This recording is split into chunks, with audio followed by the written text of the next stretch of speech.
Hey everybody, I'm Ben from the Bonehead Podcast and welcome to the SWTC Show.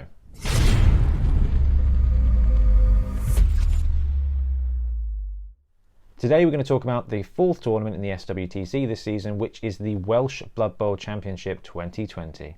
So I know it's had a slight name change, but I think this is the 11th year for this tournament. It's one of the biggest and longest running events in Welsh Blood Bowl, so it's quite prestigious. It's being held on the 1st and 2nd of February at Firestorm Games in Cardiff. So Firestorm was the venue for Food Bowl last year and is a well-known venue for loads of games tournaments. So really excited that it's going to be taking place there, and they are sponsoring the event as well, which is very, very cool. It's a 2-dayer, so you'll get full SWTC points, and it's 6 games over those 2 days. Let's have a look at the schedule. So on the Saturday, we're looking at breakfast and registration for 9 AM. Game 1 kicking off at 9:30, so 2.5 hours for Game 1, and then a half an hour lunch break, 12 till 12:30. Game 2 kicks off at 12:30, closing up and ready into Game 3 for 3 o'clock, and Day 1 closes at 5:30. Now, from the last piece of notes they had, late opening of the venue for board games, food and drink are under discussion with Firestorm, so that could be pretty cool if they keep it open a bit longer. On the Sunday though, it kicks off again 9 o'clock for breakfast, Game 1 at 9:30, lunch 12 till 12:30, Game 2, or at least that'll be Game 5, will be 12:30 on the Sunday, Game 3 at 3 o'clock again, or Game 6, and then a 5:30 Day 2 close where they do prizes and things like that. Let's have a look at the prizes that they're offering. Trophies and prizes will be awarded for the following: Welsh Championship Runner, Welsh Championship Runner-Up, most touchdowns, most casualties, and the Stunty Cup winner. The Stunty Cup is your classic goblins, ogres, halflings, and also Underworld with no Skaven. So that's quite cool, seeing the extra team actually allowed in there for the Stunty Cup. I like that a lot. They also have a team to give away as part of the raffle that they're doing, which is also very cool. So those are the prizes you can win on the day. Let's have a look at the scoring system so you can figure out how best to win them. Tournament scoring on the day. Points for games will be awarded accordingly. 3 points for a win, 1 point for a draw, no points for a loss, minus 15 points for conceding, so you're not coming back from that. Head-to-head results will be used in the event of tiebreakers, followed by the toughness of schedule and touchdowns. And of course, the most exciting part of any Blood Bowl tournament is the team build rules. So let's have a quick look and see what we've got going on for this event. So team building rules, we are looking at 1100, so 1.1 million gold to buy your team. Teams are going to have at least 11 players, and they've got to have at least 11 players before you can have star players. All inducements are allowed except for wizards, random cards and special coaches.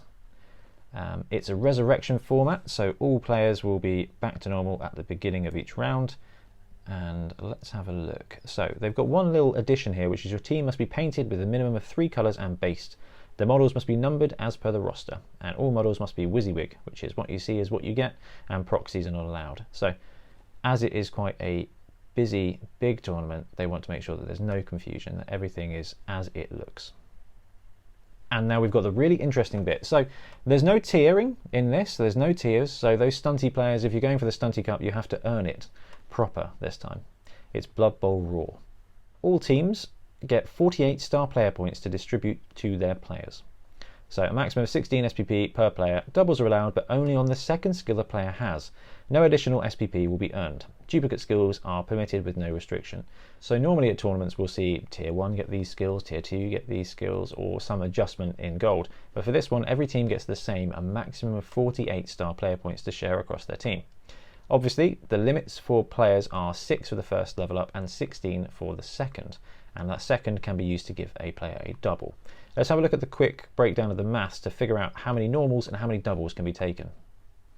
So as we can allocate 48 SPPs to our players, we can see here that what we can do is give 8 players a normal skill. 6 points each, that's 48 SPPs total.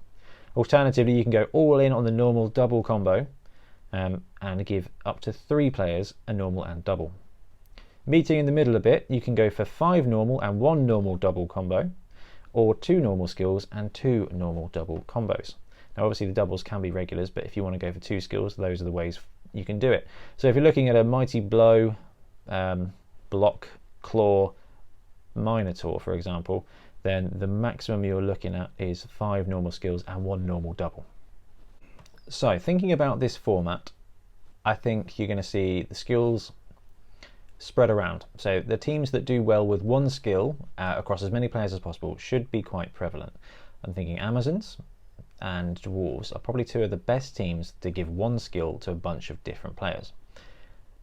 Thinking about that meta, you're going to make sure you want to take a little bit of tackle and a little bit of claw if you can. So to go with that, I'm thinking about a necromantic team. So this would be my NAF Welsh Championship 2020 team. So looking at necromantic, we're going to go with 2 flesh golems, 2 wights, 2 werewolves, 1 ghoul and 4 zombies with 3 rerolls. So 8 normal skills across the board can do a lot for a team like this. So both the flesh golems with guard, 1 wight with guard, 1 wight with tackle, 1 werewolf with tackle, 1 werewolf with mighty blow, a ghoul with sure hands and a zombie with kick. So the plan is, you're going against dwarves, you're going against Amazons. You want to have that guard on the line to win the strength war.